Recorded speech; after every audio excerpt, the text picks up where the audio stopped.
It's time to take a look at stories making the headlines in Nigerian newspapers. Joining me via Skype is Sheson Ukwade, chartered accountant and public affairs analyst. Good morning. Thank you for joining us on TVC Breakfast.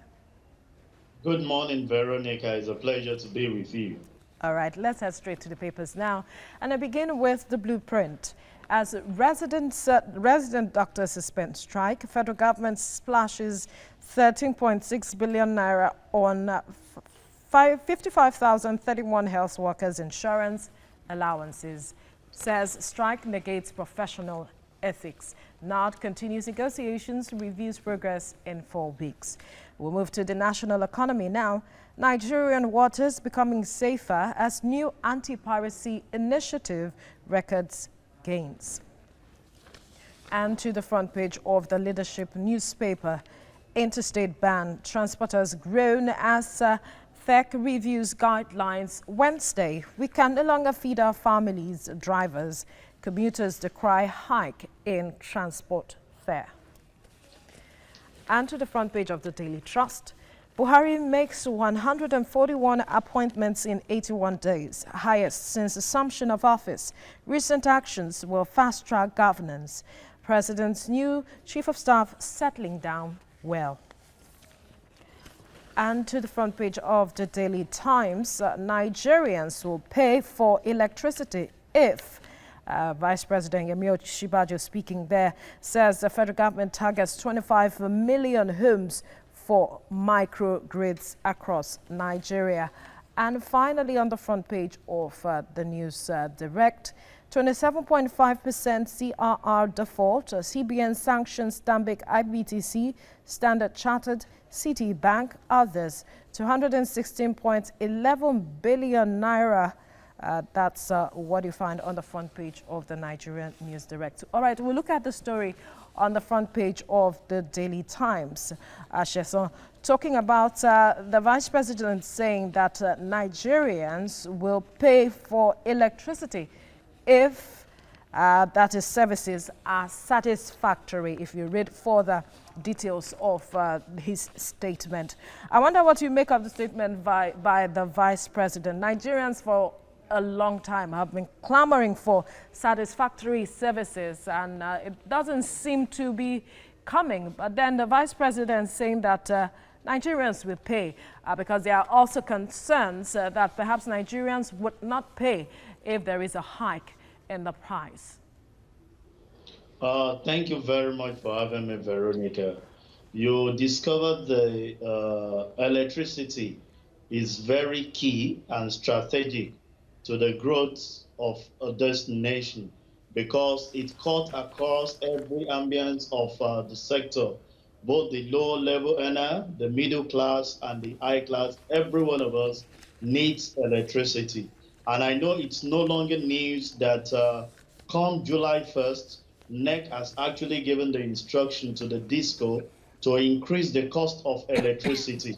But there are major concerns of which we actually want the people to do, the government to actually work on. What are we paying for? NEC brought out a regulation on the estimated billing to actually ease the problem of the masses. We have the problem of irregular power supply.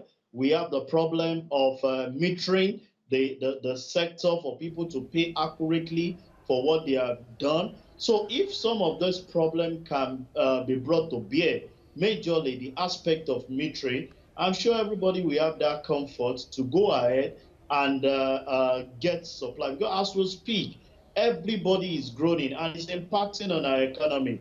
Look at one of the riders that say majority of the drivers are clamoring that they cannot feed their family. Do you know that majority of these drivers are artisans who left their handwork, which is the informal sector that should have generated enough revenue for the government to go ahead and be driving? You have so many people like the welders and so other artisans, but they left that because there is no good power supply. You have seen these who have affected even the education sector.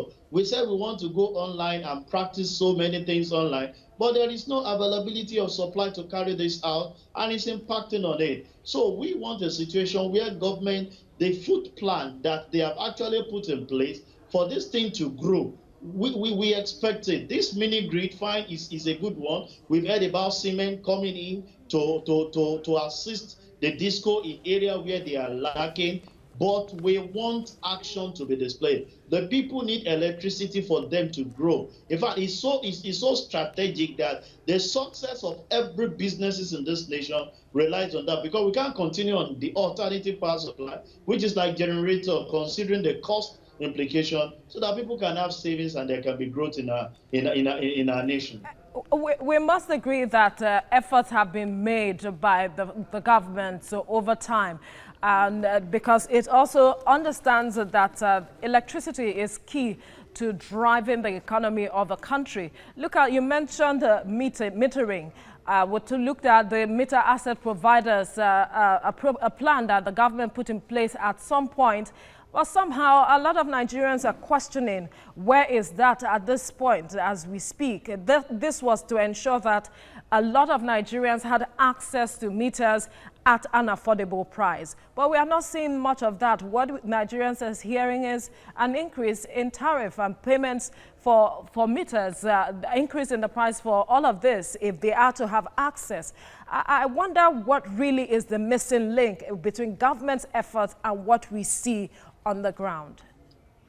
Veronica, I'm sure you heard sometimes ago when the MD of Abuja Disco had to pick up on neck on making sure that the price of meters for the meter asset provider were actually increased. There are some issues that when the issue of MAP was introduced, there was serious hike in the tariff that some of these meter asset provider pay at the port, which jacked up the cost of meters for them. And you discover that majority of them that have actually applied to go into that business, because there is no serious, marginal, difficult to even break even, pulled out of it, and that actually reduced the performance of it. But we saw June 1st, the NEC was able to review the pricing of the meter, because some of these meters are not assembled here in our country.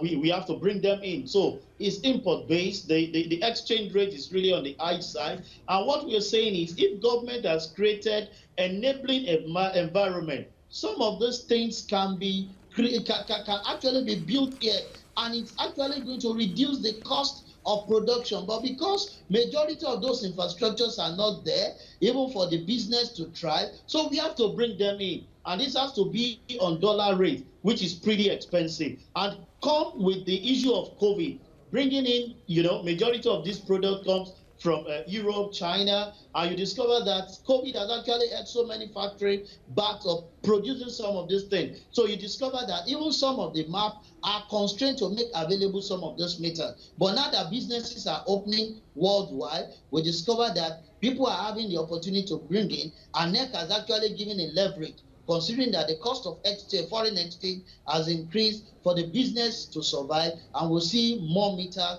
coming on board, even for the masses. Now, another aspect is the fact that, according to what the Vice President said, he said that the Economic Sustainability Plan is adopting renewable energy by encouraging the private sector to install microgrids across the country. I wonder how much impact this will have on electricity generation across the country. It's going to impact it greatly. Like, there was a time Lagos State carried out their IPP, which was generating power for the Alausa and the CBD environment. If this is actually opened up, we will discover that more generation, because what we need now is generating more power for us to be able to transmit to people. And there's always a bottleneck, a trade war between generation, transmission, and distribution company. We can't take more. But if some of these things are open to private individual, who their business is to make sure that those things are available and they are able to make their money, definitely will increase their generation. The transmission will not be a serious thing. And we have clamor, even the current one that we have. The disco can segment areas and give people supply, improve on their infrastructure. We discovered that the infrastructure we have at the distribution level as we speak are archaic. If we should even make available 24-hour supply, some of these transformers has outlived their lifespan and they will not be able to absorb that from them. So we need serious investment in infrastructure development for some of this generation that will come from the mini grid to even be made available to the consumer. So we want a situation where government will open up the system, where government will put a policy in place, not policy that will somersault as government move in and out. A sustainable one that in the next 10 years, the business owners are guaranteed to recoup back their money, not afraid of government policy to somersault things. I think with that, we will be able to improve our power, and the growth and the development of the country will definitely be felt by an average Nigerian. All right, Sheson Okwande, thank you for speaking with us.